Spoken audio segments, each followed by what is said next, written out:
भगवद्गीतेतला एक श्लोक आहे बघा, वासांसी जीर्णानि यथा विहाय नवानि गृहाति नरोपराणि तथा शरीराय विहाय जीर्णा न्यन्याति सय्याति नवानि देहि।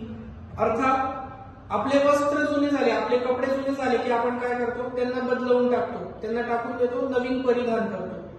तसंच आत्म्याचं असतं, आत्मा अमर असतो, आपण फक्त एका शरीरातून त्याला दुसऱ्या शरीरात ट्रान्सफॉर्म करत असतो। हीच टेक्निक आपल्याला वापरायची ट्रिगोनोमेट्रिक ट्रान्सफॉर्मेशन मध्ये। ट्रिगोनोमेट्रिक ट्रान्सफॉर्मेशन मध्ये बेसिकली काय करणार आहोत आपण, फॉर्म्युला आहे ट्रिगोनोमेट्रीचा, त्याला एका अशा सुटेबल फॉर्मॅट मध्ये कन्वर्ट करू की ज्याचं इंटिग्रेशन कडे उत्तर पाहिजे, कारण ऑब्व्हियसली आपल्याला सॉल्व्ह काय करायचं, इंटिग्रेशन। तर हेच आहे बघा, मॅथ्स आणि रिअल लाईफ इतके रिलेटेड आहेत एकमेकांशी की तुम्ही असं काहीतरी कनेक्ट करा त्याला।